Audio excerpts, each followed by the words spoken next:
Hey guys, welcome back to another episode of the Scruffy Ginger Podcast. I'm your host, your Scruffy Ginger, Matt Graves. Today on the pod, we've got Jimmy Fanning. He's a longtime friend of mine, big Titans fan. He's made one appearance so far on the podcast, and looking forward to have him back on more in episodes to come. We talk everything from current things going on with the Titans, post-draft. Now, on that note, I said when I was introducing Isaiah Wilson, I said Isaiah Thomas. Can't blame me. I've got The Last Dance on my mind. And his partner in crime across the offensive line from him was Andrew Thomas. So in a quick moment of blanking, I said Isaiah Thomas. But I get it right from there on out. So anyways, it's not addressed. Bring it up now so that nobody decides to shit on me in the comments. So, but after that, you guys get about an hour of football talk. After Titans, we talk about other NFL news, things going on, just kind of, whether it's the Bucks and kind of how we think they're going to turn out this year. We also, after that, go into some current events. So it does get a little political. I'll say that. So if you're not into politics, you can stop around the 50-minute mark to an hour and it'll be good to go. But thanks again for watching, guys. And here we go. Scruffy Ginger Pod, episode 20. Jimmy, welcome back to the pod. And I know you're in the Atlanta area. I know things are kind of crazy down there. Kind of what's the update on all that? Yeah. Thanks for having me. Happy to be back. I'm down in Midtown Atlanta. Corona's kind of cooled off. I feel like restaurants and stuff are starting to open back up a little bit. And it's not as crazy it was a few weeks ago. And then we had a curfew with all the protests and marches and stuff last week. But I think the mayor down here has done a really good job of handling it, and the police chief and stuff. So it's as normal as it can be in these times right now. Voting was a mess yesterday. That made like national news. I didn't realize that would get out of Georgia. But other than that, it's been okay. It's starting to have like some semblance of normalcy down here. Yeah, that's good. I did see that voting was just a shit show yesterday. So had some friends, some other people down there, kind of just putting on their stories or whatever, posting about the long lines, and it's crazy. I mean, it was something like what they closed, like, was it over 200 voting stations or something like that? Yeah, I mean, the place where I live in Midtown, which is like a very, very blue area, and the place that I was supposed to vote at just had a sign the day of saying that it had been moved. And then I tried to go there before work, and it was a really long line, so I had to come back after work, and a bunch of the machines were not working. And right. We had to vote with paper and stuff. So it was a mess. But I mean, there were people staying in line a long time because I think people feel pretty strongly about casting their vote with everything going on right now. So it was cool. I was proud of Atlanta for still showing out and voting and hopefully making a difference, because right now everything's a mess. Yeah, I mean, it's got to be pretty cool. I mean, mayors, unless you're the New York mayor or Mayor Pete, you don't really make the national news. But I think your all's mayor has stood up and has made some national headlines, but obviously in the best way possible. I think that she's got a good future in front of her. Yeah, I agree. But yeah, I mean, let's kind of get back to the Titans. The 2020 draft, obviously a very different format, with everything being online. But obviously, with our first pick, we've got Isaiah Thomas, your boy. How did it? I know. I was excited. Being a Bulldog, was that? I mean, you guys are always, you guys tend to churn out some high quality players, but was that pretty awesome just to kind of see the Titans take a Bulldog number one? Yeah, for sure. It was exciting. It was, as a pure Titans fan, I felt like it was a little bit of a reach, honestly. But I mean, anytime I went to the University of Georgia, so anytime the Titans have Georgia guy on the roster. We drafted DeAndre Walker last year, and he ended up getting hurt in preseason. So we'll have 2 guys this year kind of making their debut, which is exciting. But it was exciting to see him. I mean, I feel like he was a good replacement for Conklin, because basically Conklin was a really good run blocker and an average to below average pass blocker, and was going to get paid a lot of money. And now we've got Wilson, who has the exact same skill set and is going to get paid less money. So given the fact that we went to the AFC Championship last year, and I think we're more trying to like maintain like what we did and feel like we can win in championship doing that, I was okay with the pick. I mean, if that was J-Rob's guy and he didn't want to risk losing him, I'm okay with not making that gamble. I think realistically we probably could have traded down and gotten him a little later. But he's still very raw. I mean, he redshirted and then was a 2-year starter. He played at a private school in New York. So he, didn't play against a lot of strong competition in high school. So I think like he's got a really high ceiling. He's a crazy, just an athletic freak. So I'm excited to see what he does once he gets in, whatever this year's version of OTAs and rookie minicamp and stuff is. Yeah, I mean 6'7", 340. Now here's what I had a problem with all the analysts kind of chirping about the Titans pick, which I feel like as a Titans fan, you just accept to get shit on by the media for whatever reason. It's part of the job. Well, it's part of the gig being a Titans fan. But they kept saying that like his ability in the pass game needed some work and wasn't fully developed. Had they seen our offense, like the only times we pass are in play action. I mean, for the most part, I mean, we've got Derrick Henry. All I care about is, can he be an effective and efficient run blocker? The answer is yes, from what we've seen in college. And that's all I care about. Let's have him move people from point A to point B against their will. And I mean, that's kind of. Yeah, I agree with that. His skill set probably fits our offense. As much as we do want to run the ball, we're not going to be in those true like 7-step drop. Everybody in the world knows that it's going to be a pass type situations as much. And I will say that the tackle that he was opposite at Georgia, Andrew Thomas, who went like I think 4th or 5th overall to the Giants, was just so good for Georgia that like a lot of teams just schemed away from him, which I feel like you can't do quite as much in the NFL. So he was getting most teams better pass rushers just because Andrew Thomas was so good that nobody really put their best guys on him. Right. So yeah, I'm excited. I'm excited to see where, and then we've got who would have been the right tackle starting if we hadn't drafted him is Dennis Kelly. Yeah, so we've still got Kelly. I mean, if he's not ready week 1, we've got him as a strong. He's clearly a tackle, but Kelly can play multiple positions. So, if he eventually beats out Kelly makes a great 6th lineman. I think, I'm happy to have him still on the roster, and we won't be forced to throw Wilson in there week 1 if he's not ready. So I think we're in a good situation. I mean, when you look at how our offensive line was playing at the end of last year relative to the beginning, I guess getting Luan back was big and getting him. So hopefully he doesn't get in any trouble this offseason. Right. No.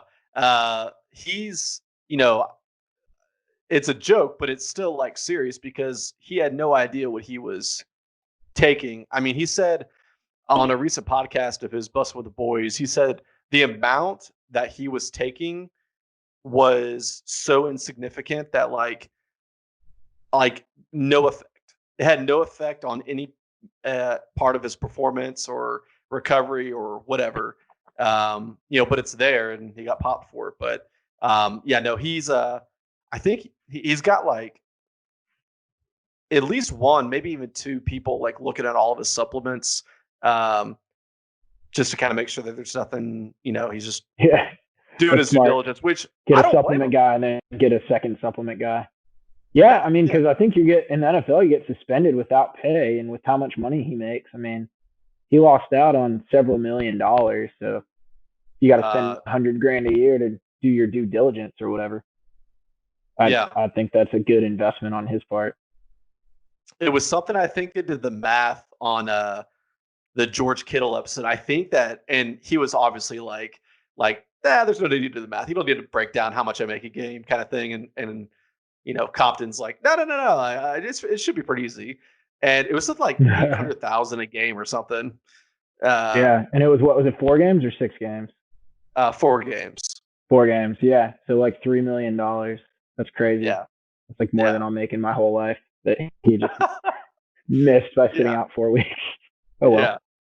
Well, I mean, you mentioned earlier about how Andrew Thomas just completely overshadowed Isaiah Wilson, and I mean, it's not the exact comparison, but there's just from that perspective of one player overshadowing, even though they're both like extremely talented, is like last year with DK Metcalf and AJ Brown, both at Ole Miss coming out.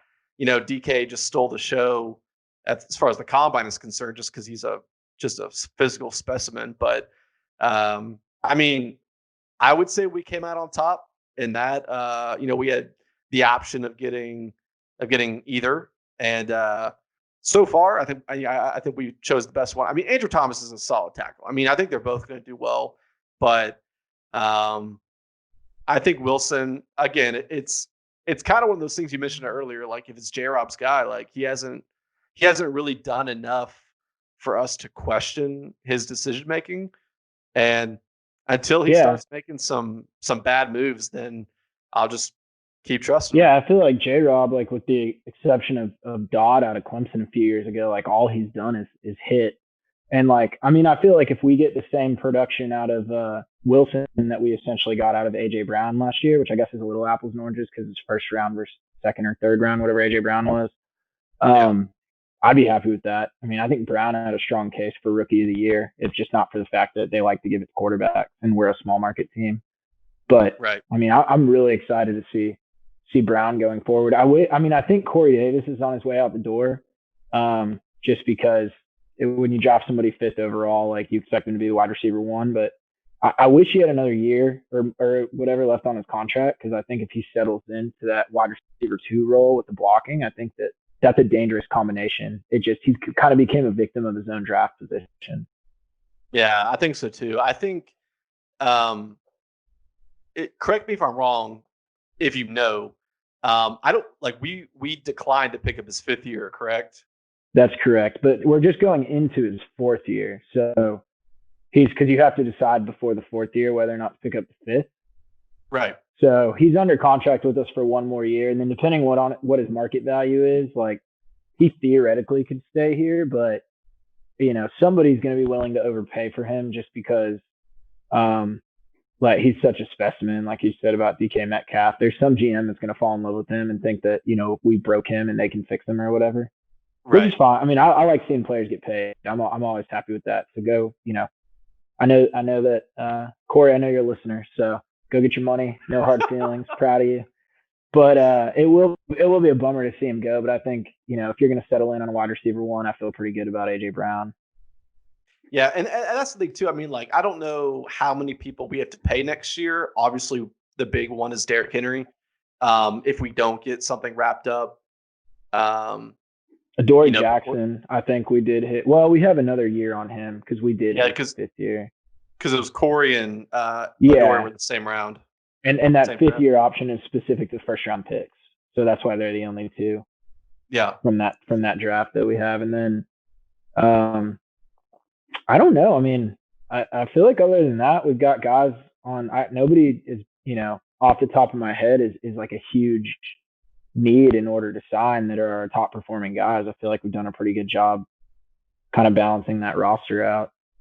Yeah, and I think if we've learned anything this offseason especially, but it was still prevalent last year, J-Rob loves those 1-year contracts. Big fan of the 1-year contracts. So I think, again, I think that's, and it makes sense, right? I mean, that just naturally frees up space every single year.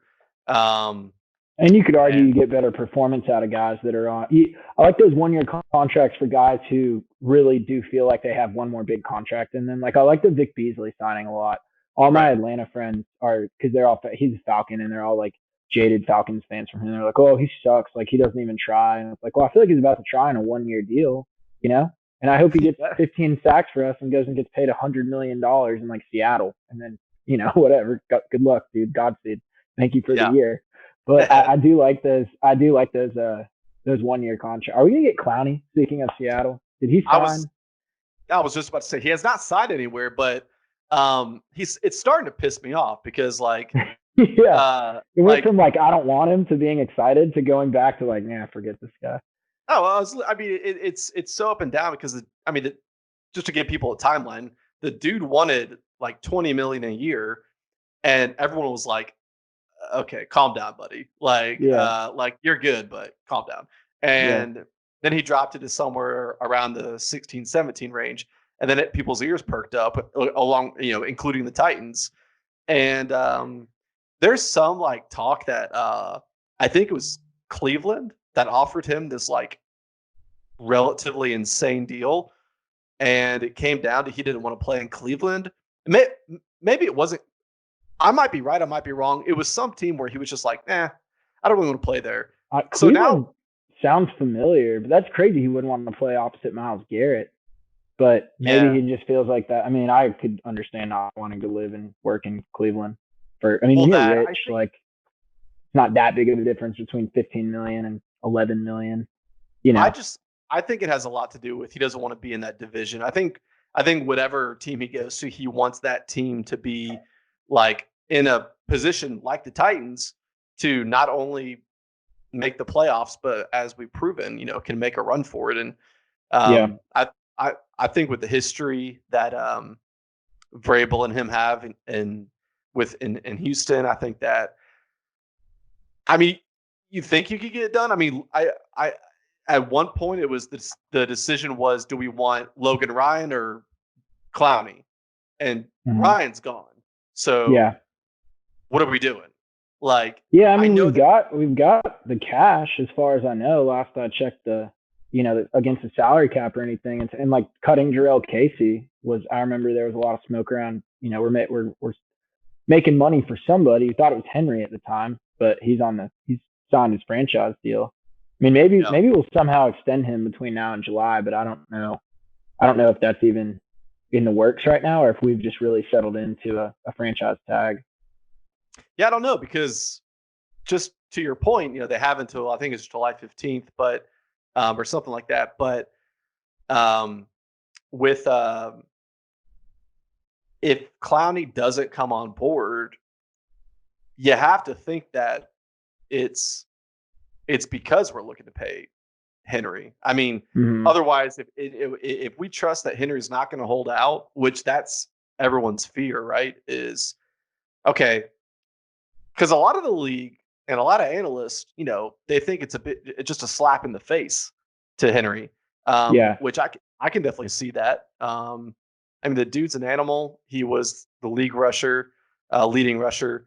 I hope we pay him. I'd be okay with like a 4-year deal that was pretty well front loaded, to where even if like the first 2 years, or like call it like 4 years, 50 million with like 30, 35 guaranteed, but he makes all that money in the first 2 years, to where if there's a deal where like we could cut him if need be in the third year with minimal dead money.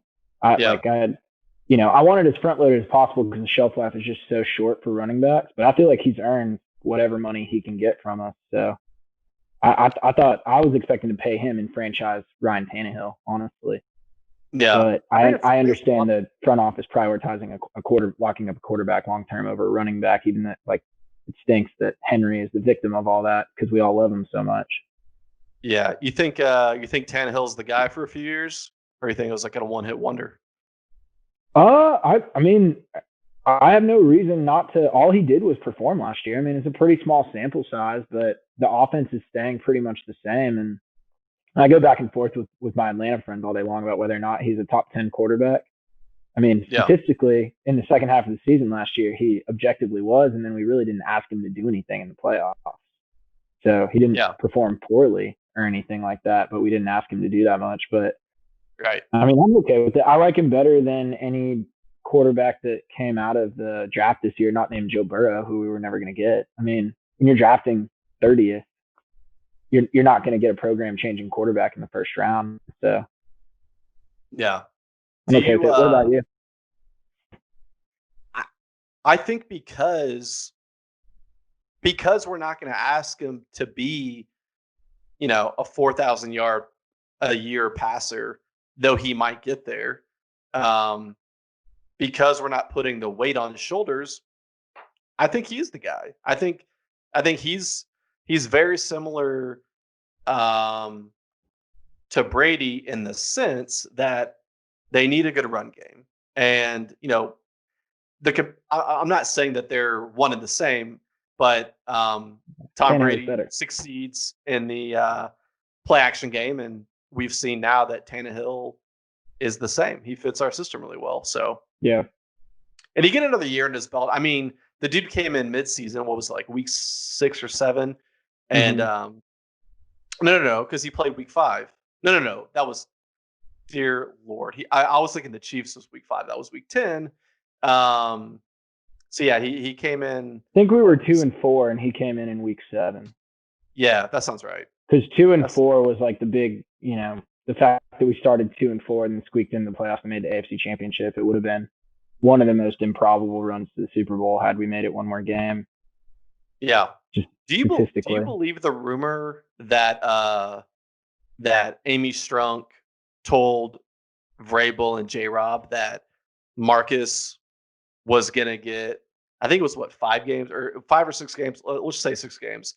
Like he's gonna start 6 games regardless, and then you can put Tannehill in. Do you believe that, or because a lot of the players? Well, I shouldn't say a lot of the players. I know a guy that used to be on the practice squad. I'm sorry. I know a guy. He knows a guy that was on the practice squad. So this is super. This is definitely reliable information. I've got my people. Okay. Fair enough. Got your ear to the ground in Nashville. Yeah. So, and allegedly, the majority of people in the locker room knew Tannehill was better. Mm-hmm. And all thought that he should be the starter, regardless if it's true or not, or if all that happened. Do you think that there's that much, I don't want to call it politics, but like scheming going on with like the ownership? I would be surprised. I mean, maybe if her dad was still alive, like I feel like he was like a little mini Jerry Jones or something, but I feel like she's done what owners should do with teams, where she came in and is like, all right, I'm the money and I'm going to let football people do football things. Yeah. And I mean, I could see Vrabel. He's an old school guy, and I could definitely see that he values like Marcus's intangibles and continuity and stuff like that. So I could definitely see a world where he was determined to give him every chance to succeed, and that ended up being 6 games. But I mean, I would be surprised if that was totally true, that she was pulling strings behind the scenes. I actually had not heard that rumor, but yeah, it's not a very known rumor. Yeah, I'm gonna assume that the assumed playoff or practice squad guy, he was just a little bit salty that he didn't make the 53-man roster, so he's just making up stuff. Yeah. Yeah, I mean, who knows? I don't know. I mean, changing quarterbacks is a big deal when you're a GM and you're a head coach. I mean, that's something that can determine whether or not you have a job next year. So I think it's a big trigger to pull, because they say if you have 2 quarterbacks, you have no quarterback. So whoever your guy is, you need to not look back. So I would think it's more likely that they just gave Marcus every chance until they couldn't justify it anymore. And it got to the point where it was like, well, if we lose another game, we have almost no chance of making the playoffs. So if we're going to make a change, we need to do it now. Right. You mentioned this guy earlier, Jarrell Casey. Now, are you aware of his recent interview that he did with the McCourty twins? Yeah, didn't he said something like Titans tossed me aside like trash or something like that? Yeah. I mean, okay, so here's my thing on that. And then I'll let you kind of give your 2 cents if you have any. But you hear a lot of people, well, okay, I'll see it from both sides. One, J-Rob's side is like, hey man, like, one, it is a business. Two, um, we got to pay Tannehill and Henry, and by letting you go or trading you frees up what, over 11 million or about 11 million. It was a lot. It was Cap, significant. yeah, and cap space, and so it's like, um, that's pretty much all that you need to know from their point of view.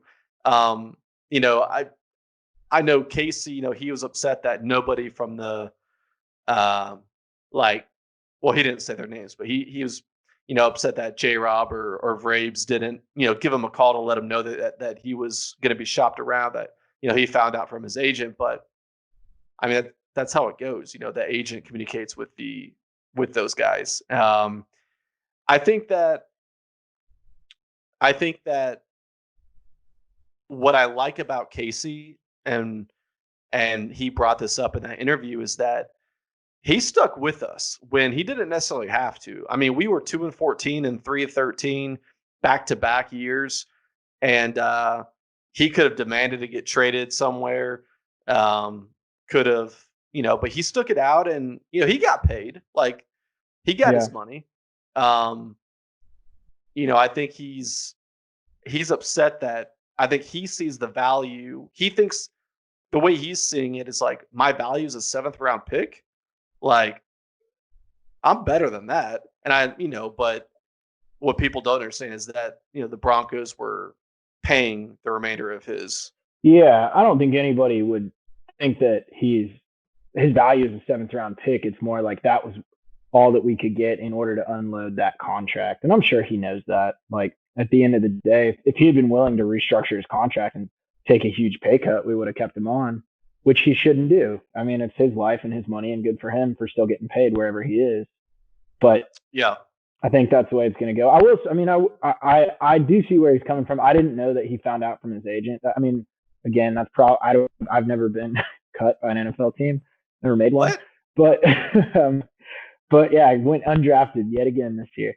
But so I could see that being a little bit of slap in the face when you're such a veteran. But I don't know what protocol or anything is there. But I think at the end of the day, like, Simmons came on strong at the end of the year, and just in the NFL in general, if you play the same position as a rookie and you're playing at a similar level, they're always going to go with the rookie because they're just so much cheaper. It is going to be a bummer. I feel like him and Delaney Walker were the only players worth watching on a few Titans teams when we were really, really bad. So it's kind of a bummer to see both of those two leave, and Marcus now, all in the same offseason. It's definitely turning the page, and it's a totally different franchise now than it was in 2015, 2016. Yeah, and it's definitely. I mean, we have turned the page. It's a franchise that, if you're not a Titans fan, you're not going to recognize it, in the sense that, it has been like piece by piece over the past 2 or 3 years, getting Braves. Well, to start, it was, Robinson, J Rob. But there was kind of like an unloading aspect to this offseason. I think it was something like 8 starters we cut or something like that. Maybe not all starters, but it was 8 somewhat high profile players. Yeah. Yeah, I mean, I'm excited. I think that, well, just roll, one more thing on Jarrell Casey. We play the Broncos week 1 at Denver. I mean, he's gonna be he's hungry to kind of show what we passed up on. Yeah, I think it'll be fun to watch because I think he's a classy guy. I don't think that's going to translate into any dirty play or anything like that. I think it'll just be he'll be motivated, which it's the NFL. So we'll put them on the field and let them sort it out. May the best man win. So I am really excited to see that game. I'm trying to get you to go out there with me. I know we've been talking about it right now. And right now it's super. I mean, it's a Monday night game. So here's a couple of things right now. Is that your boy's furloughed with the other, 40 million or however many people it is now. So, and there's a little bit of an inside scoop that I may not be retained, which that's kind of a whole nother story. But that being said, it's like, you join another company and you don't want to demand too much up front, being like, hey, like I need to stay off and blah blah blah. Yeah, it's hard that it's a Monday because you need a Monday, Tuesday right off the bat to go to a Monday night game. Right. So there's that, but flights are super cheap. I mean, you were just telling me what they were. It's like from Knoxville, it's like 230 round trip, and from Atlanta, it's what, like 200. Yeah, it's like 200 on Southwest, and then Knoxville. I don't know what airlines fly out of Knoxville, but I was looking on Google Flights for you. But Yeah. I think it'd be a blast if we could make it out there. Yeah. I was born in Denver, so I probably got people out there from 29 years ago. Wait, did I know that? Did I know you were born in Denver? I don't know. Where was I born? There? Missouri. Fuck. Yeah. What? Springfield? Springfield, Missouri? Is that right? No. Oh. No. Columbia. Somewhere in Missouri. Okay, Columbia, Missouri. All right, fair enough. Yeah, no, I would never have guessed. I would have guessed California because my parents are from there, and then we lived there for a little bit. Right, but then you moved to Minnesota. Yeah, we were in Minnesota before Tennessee. We moved around a lot when I was little. Hey, the memory is still there. Turning 30 this year, but the memory is still there. Yeah, no, I think going out to that game would be fun. There's a couple of games, that one being one of them, that are super appealing to go check out this year or have the opportunity. One, because just seeing Mile High would be really cool. Mm-hmm. And Monday night's a cool experience. I mean, you and I having gone to the Cowboys game a couple years ago, it hits different on a Monday night. It does hit different. That was awesome. I mean, we just kicked their ass in Dallas. But there's also the Packers game, dude. I mean, I know you and I have talked about that too. So it's kind of, for me, it's like, because that's going to be more than likely more expensive just because I don't think anything flies directly into Green Bay. So you got to go to Milwaukee or. You can fly into Green Bay from Atlanta on Delta, and it's like $750 or something. Right. It's basically like, I guess Georgia Pacific is based out of Atlanta, and they have a plant in Green Bay, so that flight exists just to fly employees back and forth, basically. Gotcha. Yeah. I think for me it's going to be prioritizing which one, because that's a Sunday night game. Well, it's a Sunday game, but it's Sunday night, and obviously we'd have to take that Monday off too. So it kind of comes down to what that Packers game is also the weekend between Christmas and New Year's.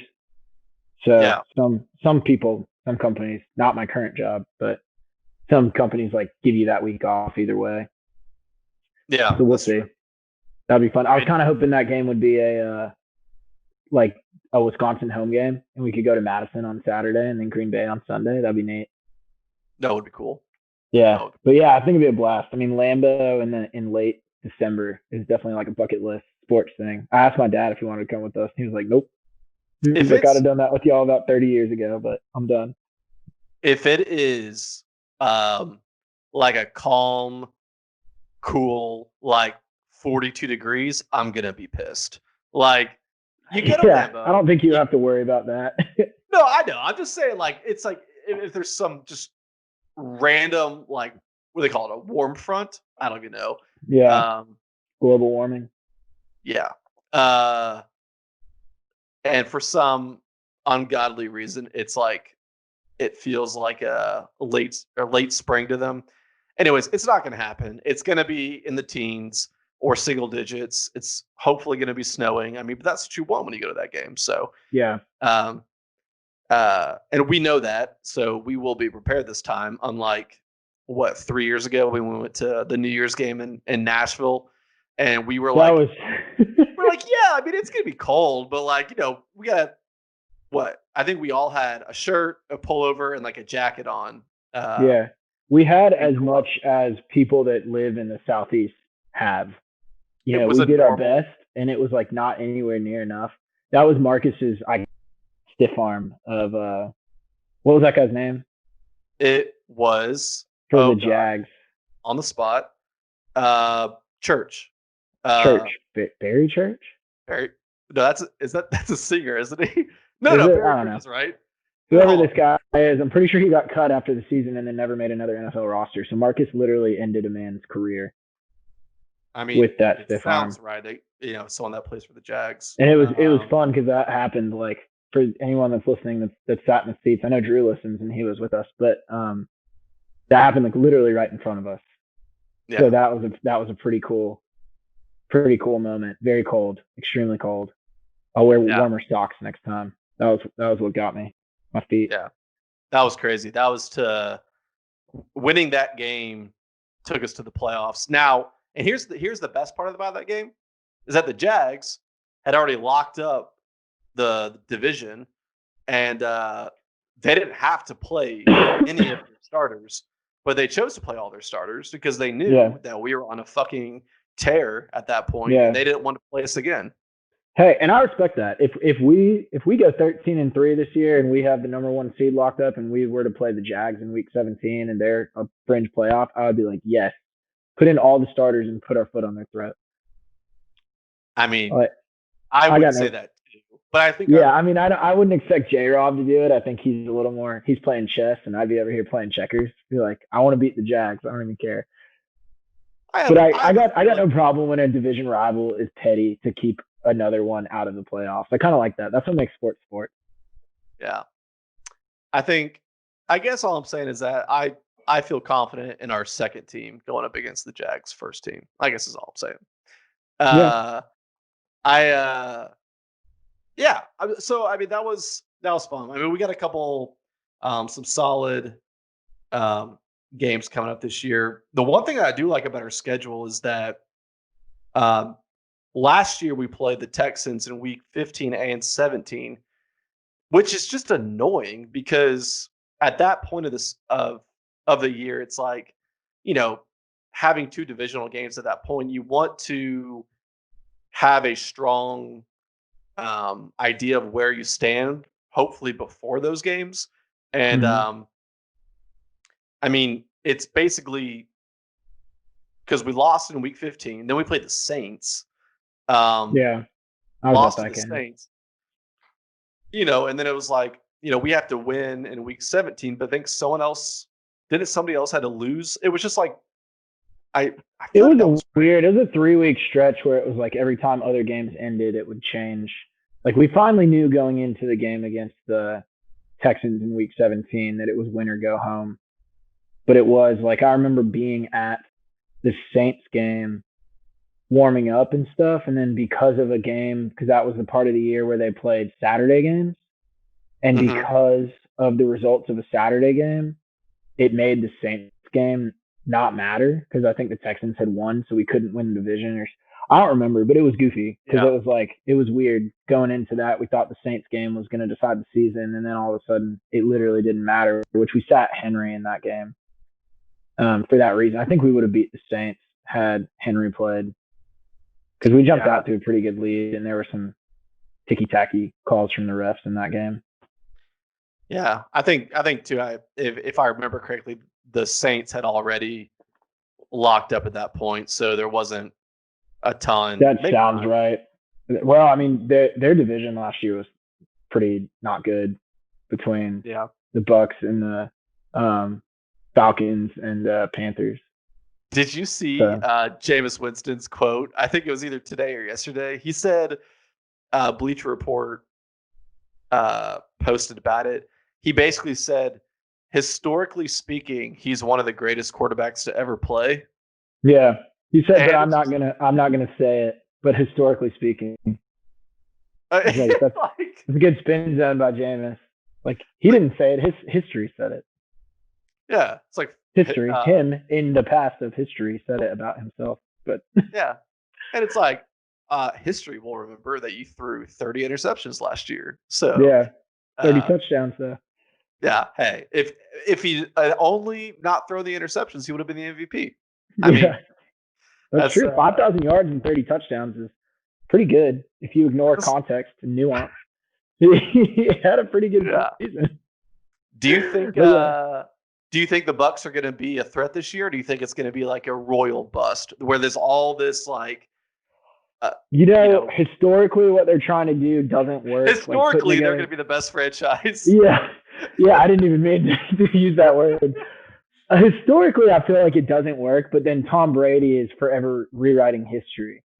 So, but I've said for years that I think that Tom Brady is not gonna like have a so-so year and then be like, okay, it's time for me to hang it up. I've always said I think he's gonna just like fall off a cliff one year, and we're all gonna be like, oh, if he had retired one year earlier, his legacy would have been like a little more preserved. So maybe this year is the year where he just like is terrible. I don't know, but I mean, having Gronk and OJ Howard to throw to is pretty. Those are two pretty good tight ends, and I feel like tight end is kind of a safety blanket for an aging quarterback that doesn't want to take hits. He's got a good receiving core. He really does. And they did David Johnson's down there now, right? No, he's in. David Johnson's in Houston because they traded him for Nick Hopkins. Yeah, I mean, I'm sorry, he's in Houston because they traded Nick Hopkins away. Hopkins, come on. What? And they draft the Texans to replace Hopkins signed a Georgia receiver as an undrafted free agent who will always have a special place in my heart because he was definitely onside in the national championship when he blocked the punt, even though they called him offside and it was trash. But as a wide receiver, we should have been national champions. We got cheated. But as a wide receiver, he's not good at football. He can't catch.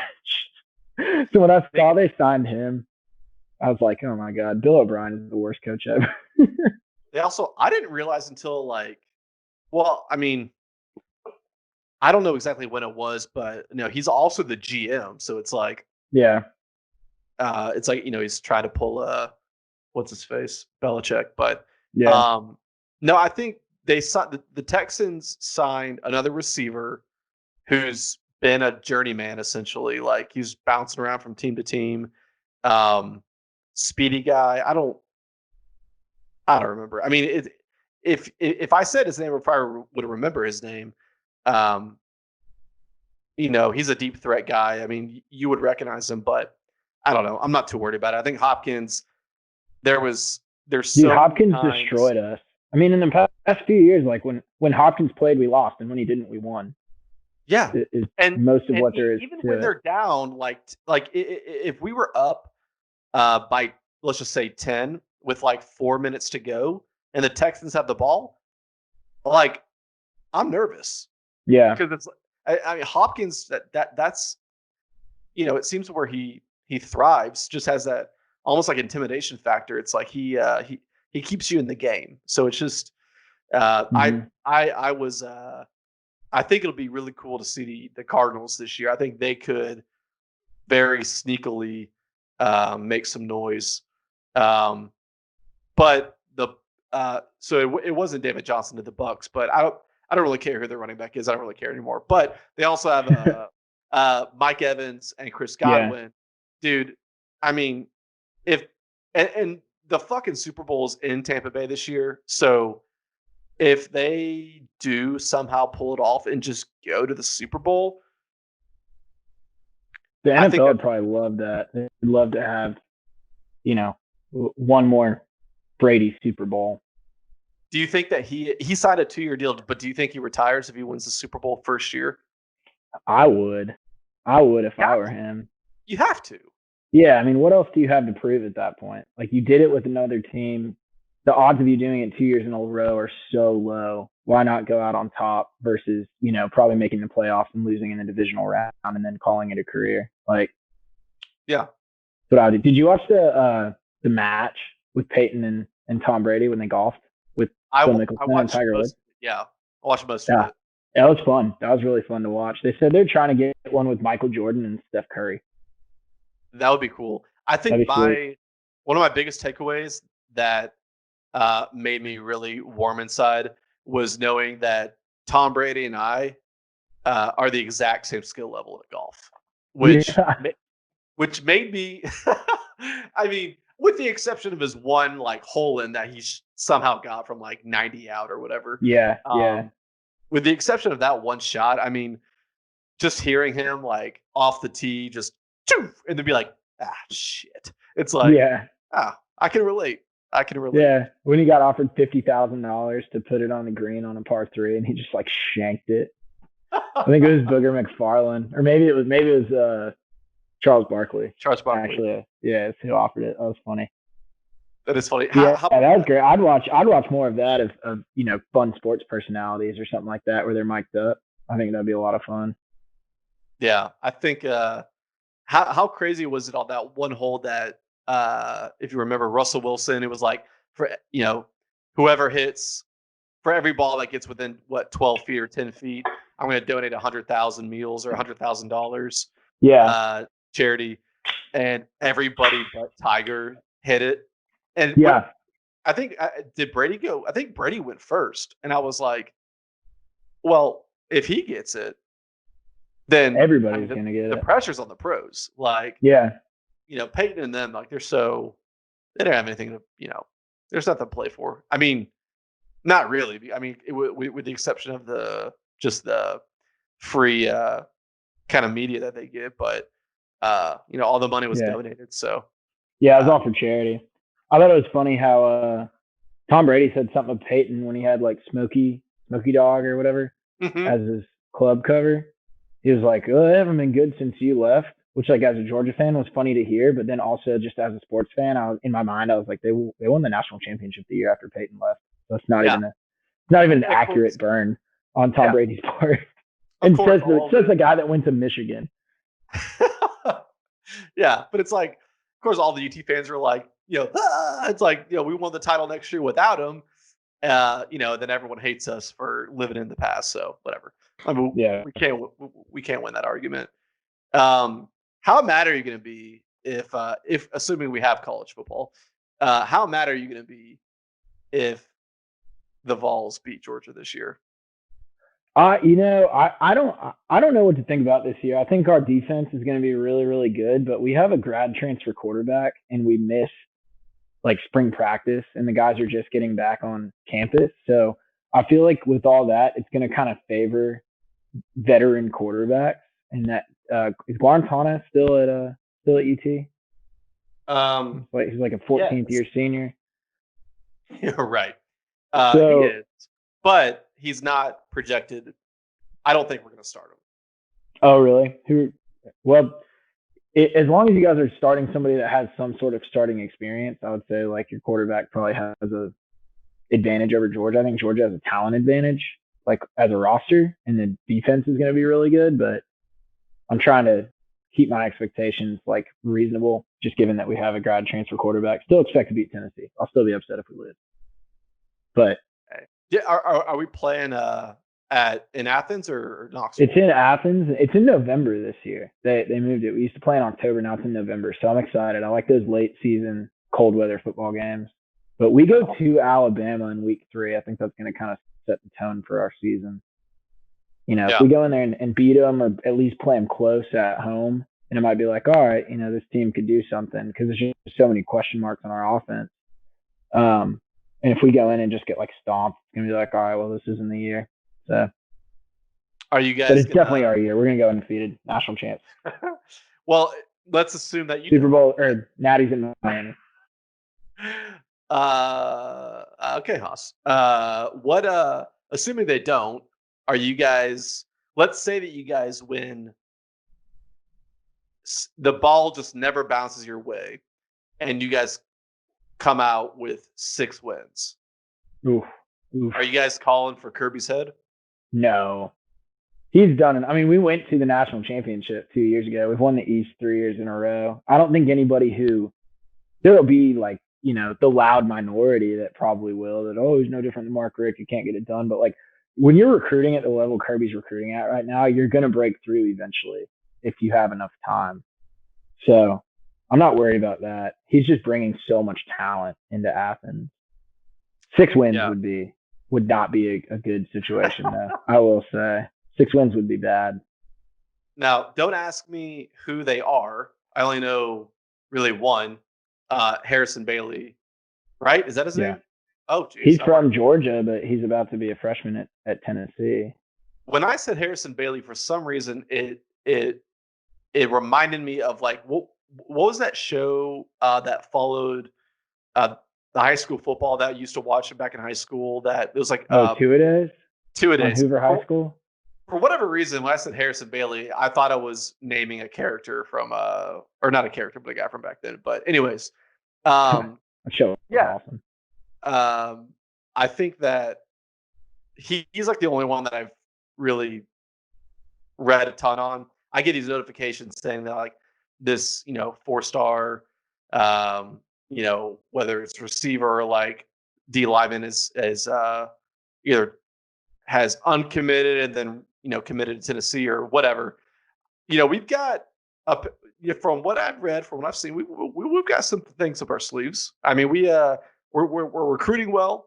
To your point, you hope that if you recruit well, it does play out on the field. But I mean, we'll see.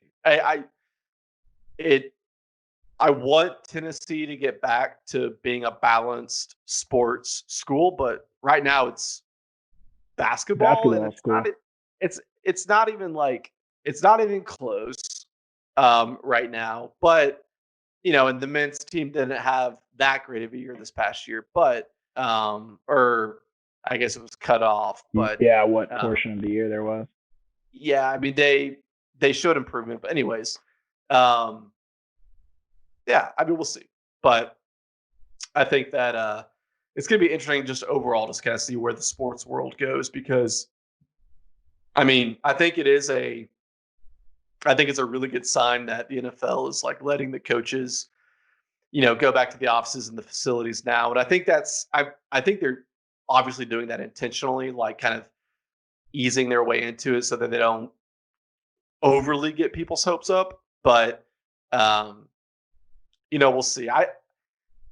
Dude, I don't know. I mean, college sports, I feel like it is much more up in the air than the NFL. I think you can control the NFL a lot more.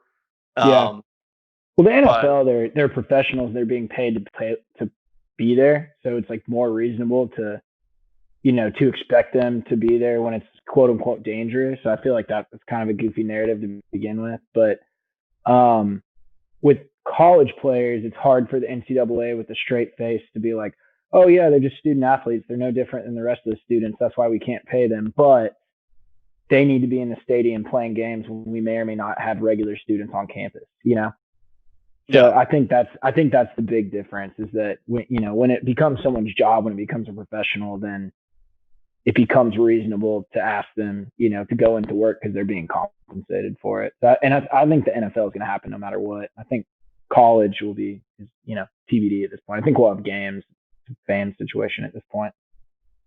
yeah. No, that's true. I think that will be kind of back to the week one in Denver. It being in Denver, like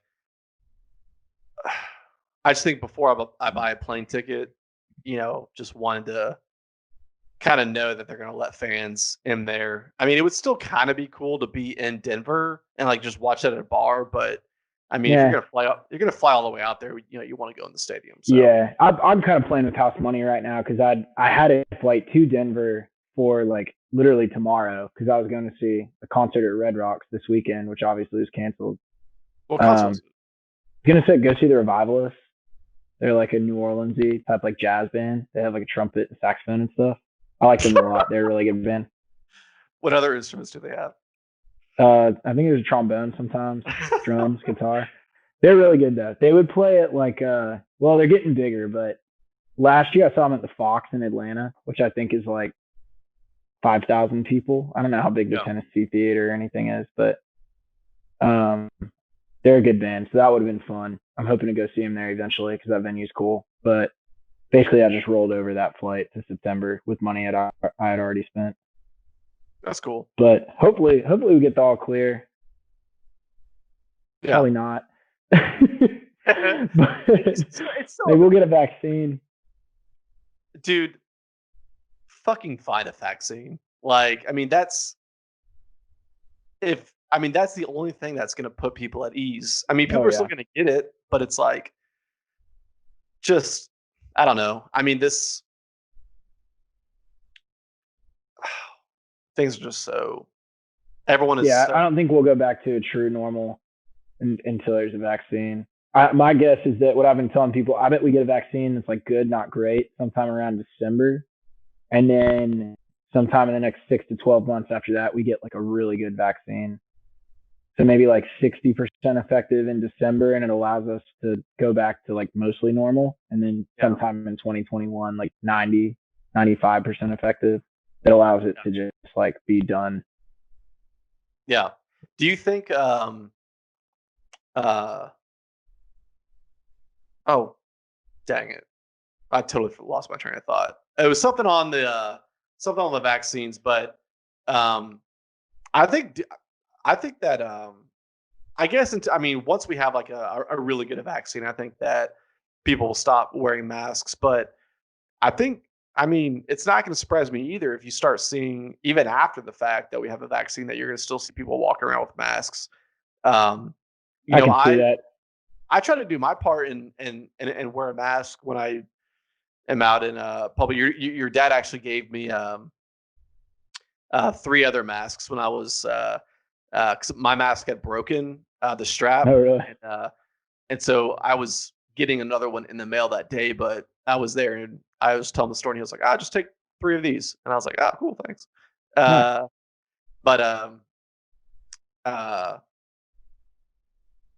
I can see it being like the new normal. I went to Trader Joe's before I went here, which is kind of like a crunchy granola type, grocery store compared to like a Walmart or a Kroger or whatever. But I mean, almost everyone wore a mask. You feel goofy not wearing a mask. I've started wearing one just to fit in. Well, that's the thing. Like, there's people now that things are starting to open up. There are people now that when I wear a mask, now I'm the crazy one.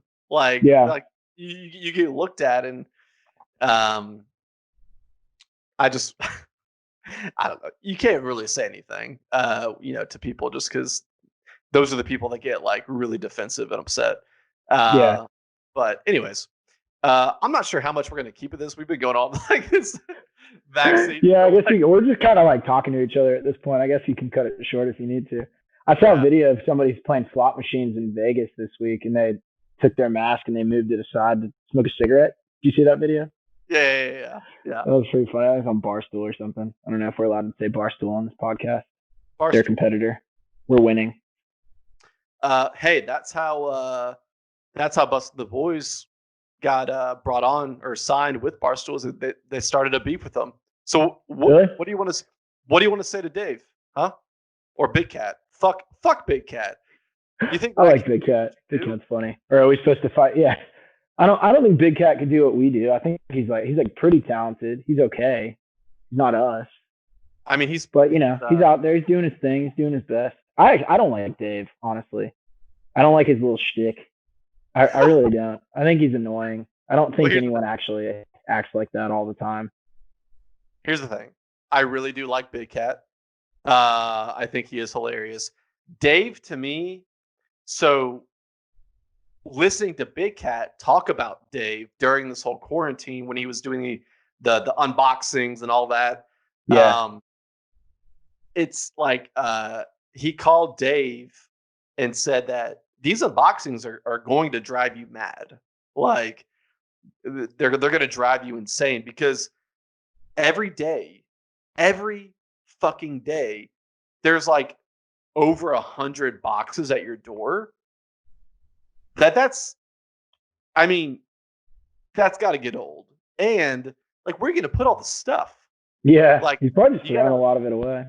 I guess he donated a lot. I mean, I would like to think he donated a lot of it, but I mean, I did think it was kind of cool. I mean, he's kind of given, the amount of viewers that watch that stuff, like, giving a company that, like this shirt thing that I'm trying to do, like, if I sent him that thing, he might, put it on and be like, oh, Scruffy shirts, that's cool. Like, and then who knows, might see a spike in sales. Dude, that is one thing. If you're trying to like grow a brand, if you can just get like a casual mention on Barstool.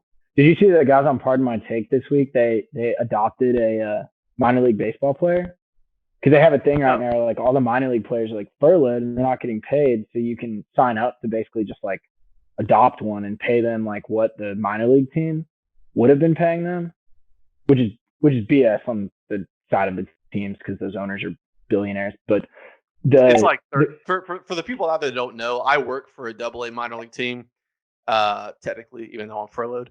and they get paid like $30,000. They live Yeah. they live off their signing bonuses, but they get paid shit. Yeah, they don't make that much, so you can sign up to sponsor them or whatever. And they sponsored one on Pardon My Take, and they like said his Twitter handle on the show. And as of when they said it, when I listened to it, he had like 240 followers. So I bet you he has like 10,000 now or something. Like he probably woke up. He probably was like, "What the hell is Barstool Sports?" Doesn't even know, because you get assigned one at random. Yeah, it's kind of it's crazy that like I talk about this guy a lot just amongst like my friends and coworkers, like Gary Vaynerchuk. Do you know who that is? I know the name. So I've heard I'm it not before. really going to get what does he do? Well, he's kind of is he like a motivational speaker, like short guy with that's bald. sort of. So I mean, the reason why I hesitated is because the way that he would define himself is that he's a businessman. But he's a CEO of a digital marketing agency that has like 800 people. They've got locations domestic and abroad. He does a lot of speaking engagements, and he charges like $100K for each. Dang. Yeah, I mean that whole industry is lucrative if you can crack into that kind of high profile category. He's a best-selling author. He's written four best-selling books. I've read all, but I'm listening to one right now. Anyways, he's been doing during this quarantine. He's been doing these Instagram lives. Well, he goes live on like all platforms, but I've followed him most closely on Instagram, and he'll bring on just random people like you or me and talk about whatever.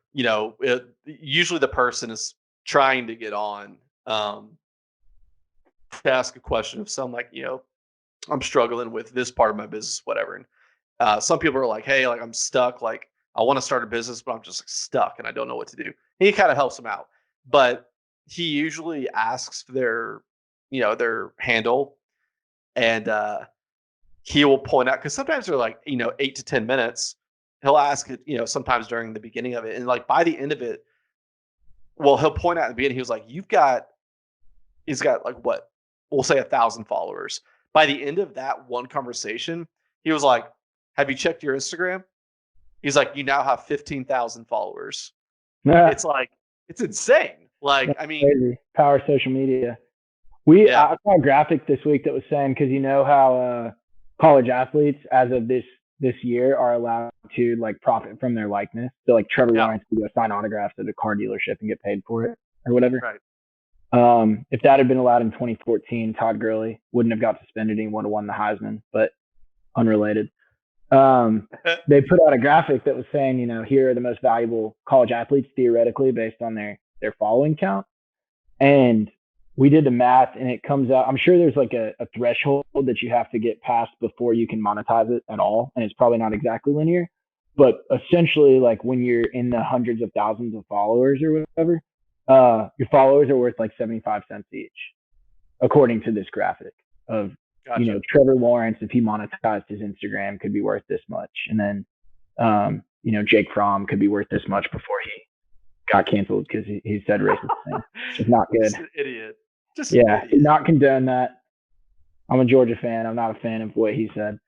But I love his like just pathetic apology too. His apology. I saw a thing that was like, well, it was a funny thing. It was like, I'd like to apologize. I don't plan on changing at all, but I'm still sorry.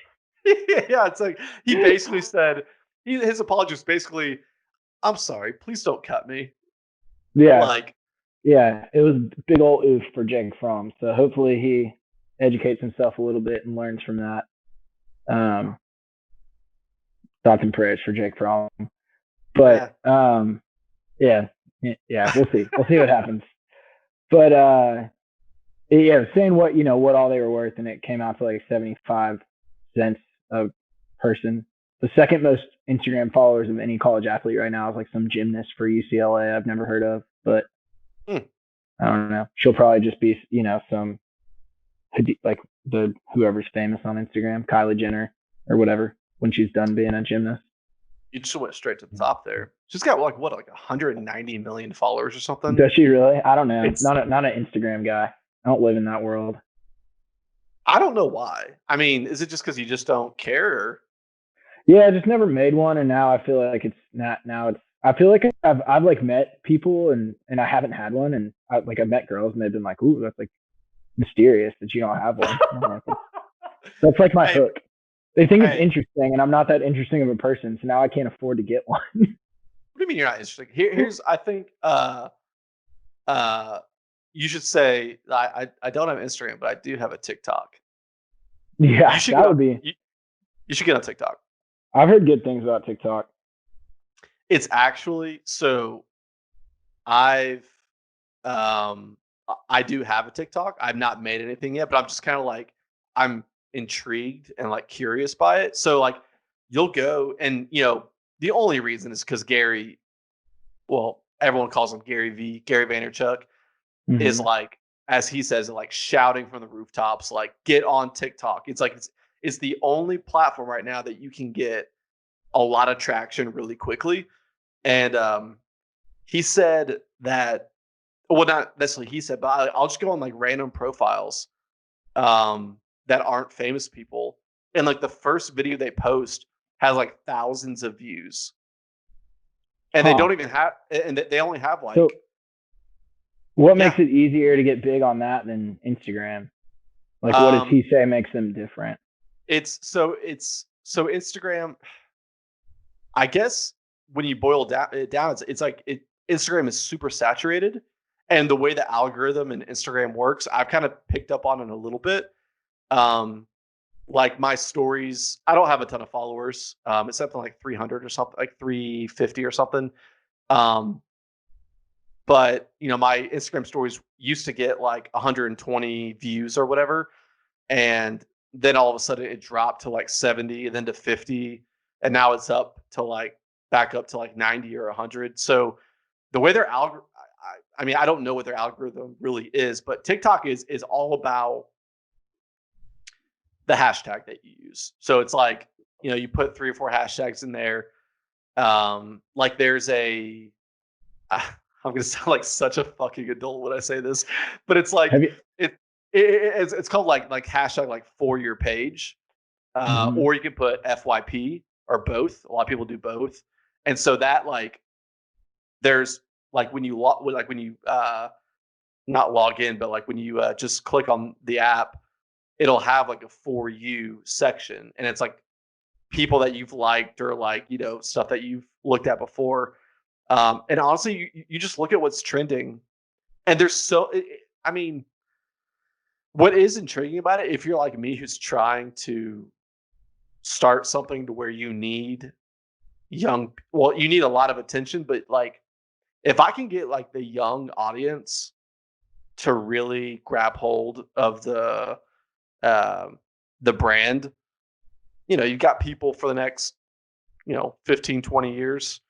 Hopefully, but I don't know. It's intriguing. I've also really noticed about this conversation because I'm filming next to a window, which during the day is great natural light, but I have another light coming here. So I'm going to try and crop out like right here, try to get this little shadow out of the way. But nice.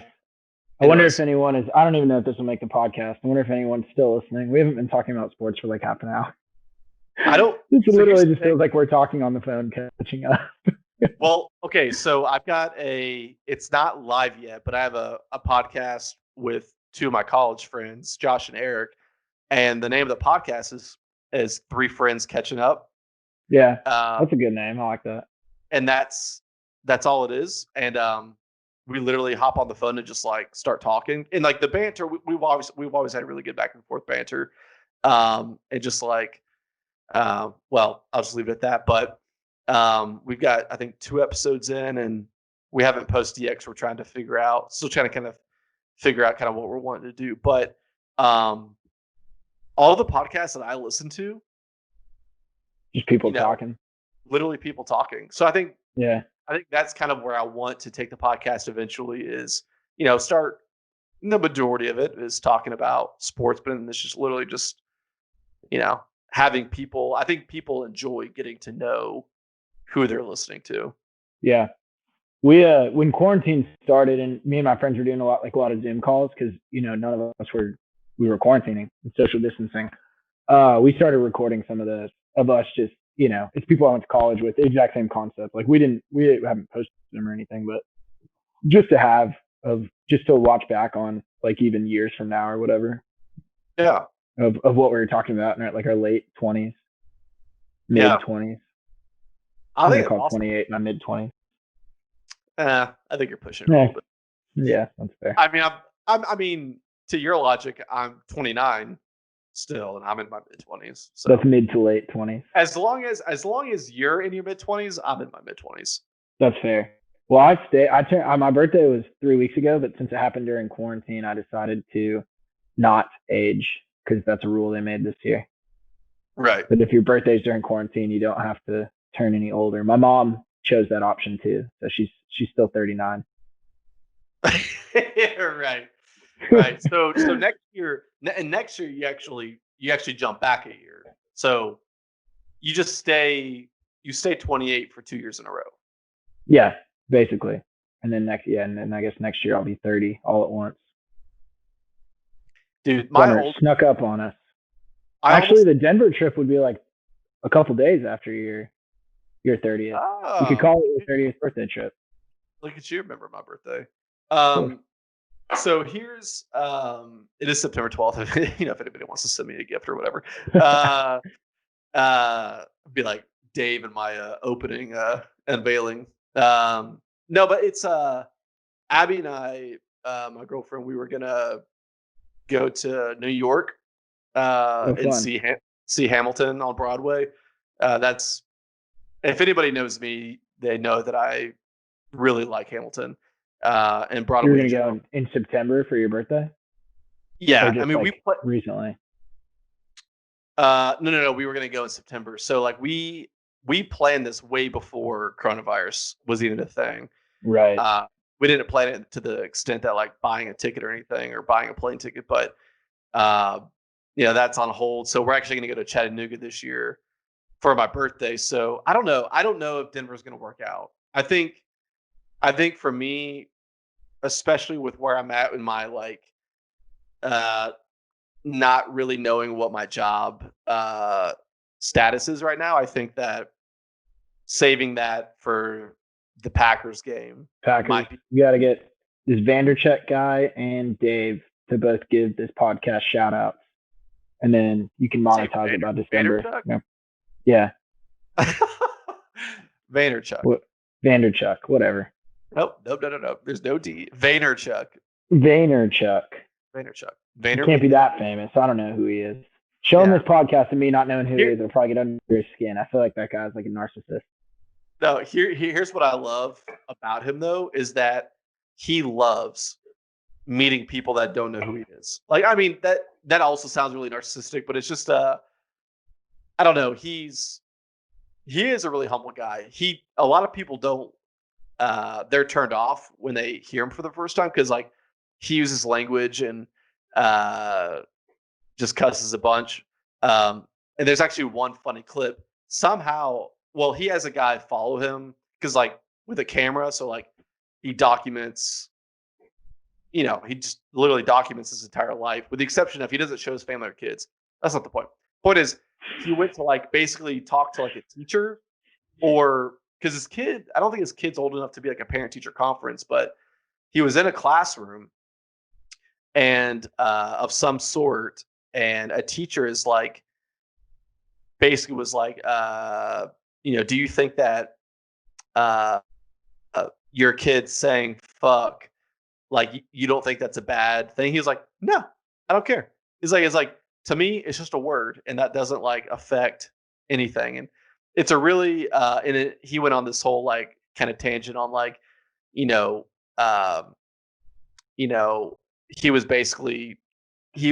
a DF student in school, and he was told his entire life that he was going to amount to nothing, and so It's a really funny video. I'll send it to you later. But he has no problem with asserting his just well, it's not even his views, just his personality on like anybody. It's like if you don't like him, you don't have to watch him, and that kind of gets to this whole like sensitivity thing that everybody's all up in arms about with literally everything. It's like if you don't like for me, if you don't like this podcast, hey, you don't have to watch it. There's a lot of other Yeah, things you can watch. So, anyways, uh, but yes, we need a shout out from somebody. yeah. Who I feel wants like to help Barstool out? is the quickest way if it's like a PFT this week was gonna go on like he said he'd go on 5 different random podcasts as like a guest. So maybe you can tweet him tonight, get him on your Awesome. Thursday, Friday podcast. Dude, my Twitter game is so pathetic. Oh really? I thought you were gonna say it's so strong. I'm not on No, Twitter either. no, like I'm not like I am on Twitter. I genuinely only use it for seeing what's trending, kind of keeping up with what's going on in the world, but also Yeah. just retweeting stuff. And honestly, a lot of it's just politics. So um, doesn't really work for the brand. But Like our president saying that 75-year-old man was actually an Antifa sleeper soldier or whatever. dude, I thought I was gonna have an aneurysm when I read that. That's Like insane. because I watched that video so many times when it happened. Not because I was looking for something, but just like I was so It's hard to watch. outraged. Yeah, Yeah. it's like I think about well, like I don't have any granddads still alive, but it's like I picture like my dad in like 10 years, you know, Yeah. like he's just like, hey, because honestly, that would be something my dad would try to do. It's like there's a police line, and he's like his house is like 20 feet further. He's like, guys, I'm just trying to just let me through. Like I'm just trying to go home. Yeah. Uh, and they shut him to the ground, dude. I mean, I don't even. I don't. I'm so. I keep telling people like it's almost like he's not even trying to get reelected, or it's either that. God, it is really dark in here. I can see you Or okay. I think your camera's adjusting for it. yeah, I'm trying to get um, another. I have my computer on top of this 6-pack of beer that I'm drinking. I was trying to get another one. hey, We're good. that's awesome. I so it's almost like he's either not trying to get reelected, or he is just testing his base to see how insane they actually are. Yeah, I mean he's got a certain percentage of the U.S. that is gonna be like, yeah, maybe that guy is a Antifa. See, I saw a tweet that was like, what if the president's, it was like satire. It was like, what if the president's right and Antifa is breeding 75-year-old super soldiers who can fall over on command? Because it's like, what, even if he was right, like what, which he's clearly not, but like, what's the implication of that? That there's Yeah, 75-year-old men that will fall down when they're like, what are you scared of? Like, what are you trying to whip people into a frenzy about? it's so I don't know. frustrating, dude.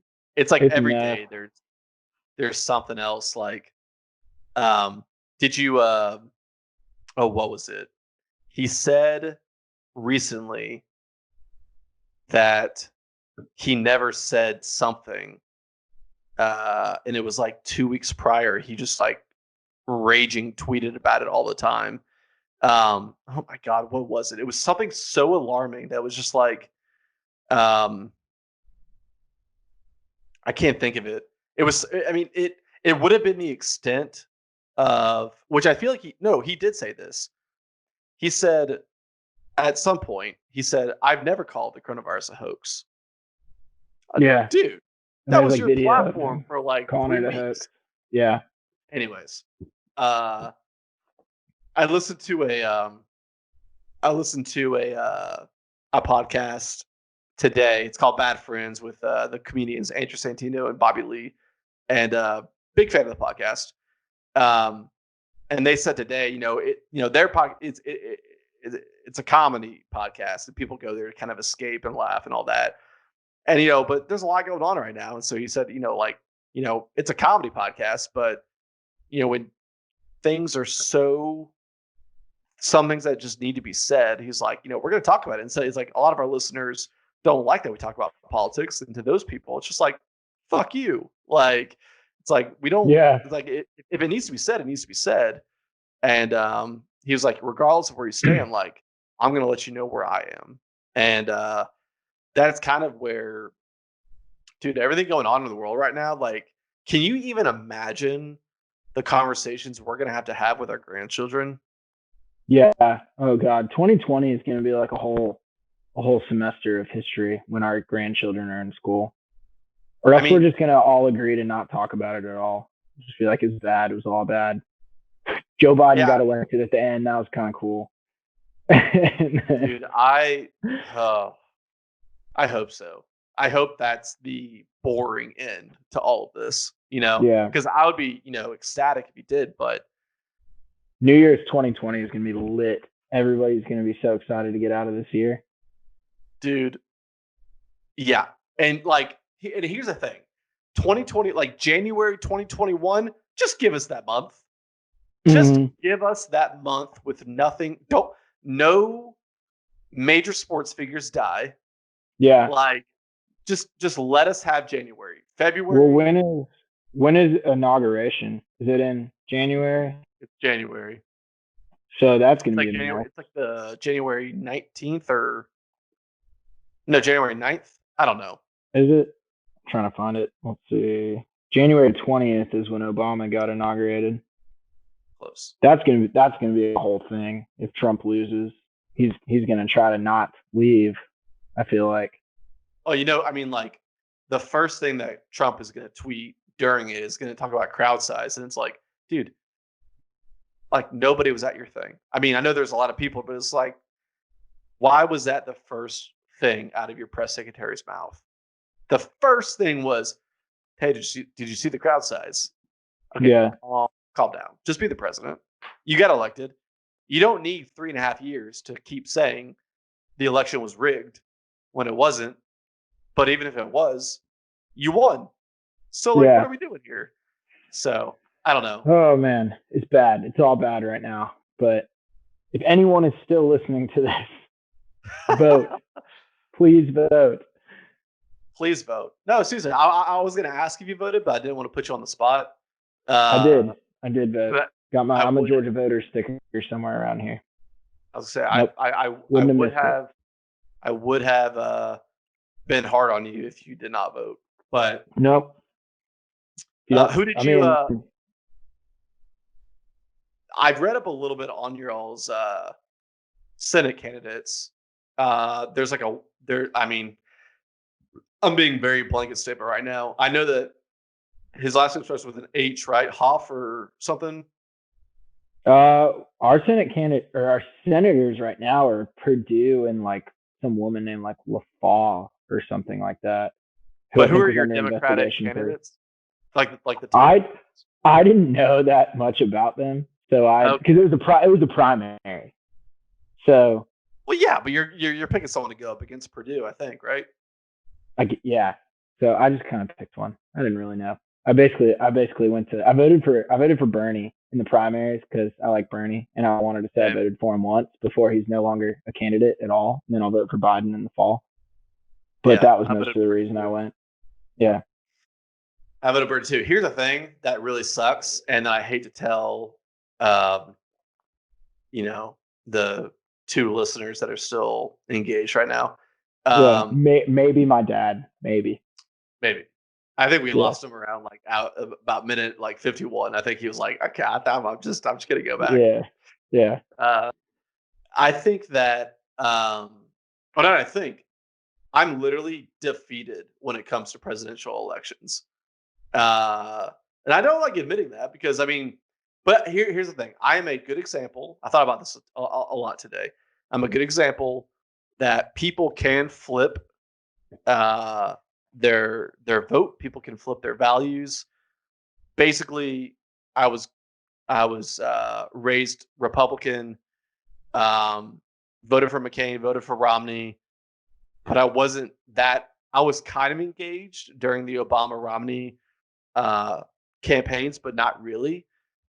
If I knew what I knew now, just about the general political spectrum, I would have voted for Obama both times, but I didn't, and I kind of just trusted the people around me, and that, I mean that's what it really is, right? I mean, people just vote what their surroundings basically tell them to, because that's what they talk about. Um, I think what's really unfortunate right now is like you see a lot of white people right now, white people that claim to be of the Christian faith. Uh, they've all like they allowed the black community and George Floyd and all the protest riots. They allowed that moment to happen, but they're already back to their whataboutisms. It's like I saw a post today. It was uh, like, yeah, the George Floyd killing was bad, but what about abortion? It's like, okay, Yeah. now we're back to this. So they haven't changed. But I think this is kind of weird too to say, because I mean it's not necessarily Republican, it's just Trump, but like being Republican, like I don't I don't know how you can be that right now. Like I get it, like you everyone's brought up, regardless of where you stand, like everyone's brought up like you got to stand with the party, blah blah blah. But like there are, as far as I'm concerned, the Republican Party is not a thing anymore. Like if you With pay close Trump at attention, its head, it's kind of a mess. The good news is his approval rating is tanking right now. I mean, I work with some people who are good people, but you know they just are from rural Georgia and definitely like lean right, which you know fiscally and stuff that's fine. But they're coming into work, and you know we like to talk about it, and they always give me a hard time. And I'm like, oh, we're such a Democrat, but they've been coming in lately and been being like, man, this is not good the way yeah, all this is going down. So we'll see. I think if the you election was today, Biden would win by a mile, but there's a lot of time left, and you yeah, know who knows if he has some skeleton in his closet that you know the Trump group is sitting on until closer to the election or something like that. There's going to be a lot of mudslinging and dirty play between now and November. it's gonna be nasty. Um, I think you're right. I mean, if the election happened today, it wouldn't even be close. Um, like I think regardless of the outcome, like I'm gonna be crying. It's just gonna be a matter of, are they happy tears, Happy tears or or sad tears? happy tears of relief, or sad tears of just like, what the fuck just happened again? Yeah. Like, Well, by then we'll have gotten our shout out from Barstool, and this podcast will be top 10 podcasts, and we can hey, reconvene and talk about it all. not upset about that. I think, yeah. So, I mean, we can talk about this more later. Are you still doing your podcast with your buddies about the Georgia We football? haven't done it in a while. We kind of took a break for Corona, and then our producer is getting married in a couple months, so he's been pretty busy with that. So like we still text about trying to figure out when we want to do it. I think we want to pick it back up come football season because he gets married in August. Yeah. So we're on hiatus right now, but we definitely want to get the band back together. It's mostly UGA football centric, so there hasn't been a lot to talk about with no spring practice, no recruiting on campus, nothing like that right now. Yeah. Well, college football is not happening. So, I mean, here's I hope. because here's the thing. Like, I've had a ton of people. Well, this is the 18th episode, I think. So I've had, we'll call it 15, 14, 15 people on this podcast, throughout. But I would like to make it more exclusive. So I don't know if you want to make this a regular thing. I think, Yeah, I'd love to. I like doing stuff like this. I think if we made it a regular thing, I think we would I think we would change the name so that you can feel included. Nice. But I'd have to brainstorm to kind of see what that's like. Now, there are some people that might be listening to this that are a little bit butthurt right now. Sorry, Drew. But that's yeah. Yeah, it's basically the only person I was thinking of. But Jimmy and I go back all the way to 4th grade, so We do. suck it. Yeah, there goes my political career. So how much time we have left on here? we're at an hour and a half right now. 30. I just really have to pee, but I can pee and come back if you want to keep talking. You want to call it? Let's call it. Let's call it. I think that now that the coaches are back at the facilities, I think that we can start. Well, we can make things interesting. We can find things to talk about, even if it's not 100% Titans related. So, I mean, if we're gonna make this thing like Titans on the front and then talk about whatever on the back, then we'll never run out of stuff to talk about. So, That works. Yeah. Yeah, man. Always good catching up. I do have a potential theme song that I'll run by you and kind of see what you think. A lot of people really like it. I've kind of pulled several people. So, but yeah, man. Always good talking. And thank you for having me. Thank you for anyone that's still listening at this point. Yeah, we had fun recording it. That's all that matters Jim. right now. Thanks, Jim, for listening. Still appreciate it. Yeah. Appreciate the one listen. All right, man. Have a good one. All right. I'll see you.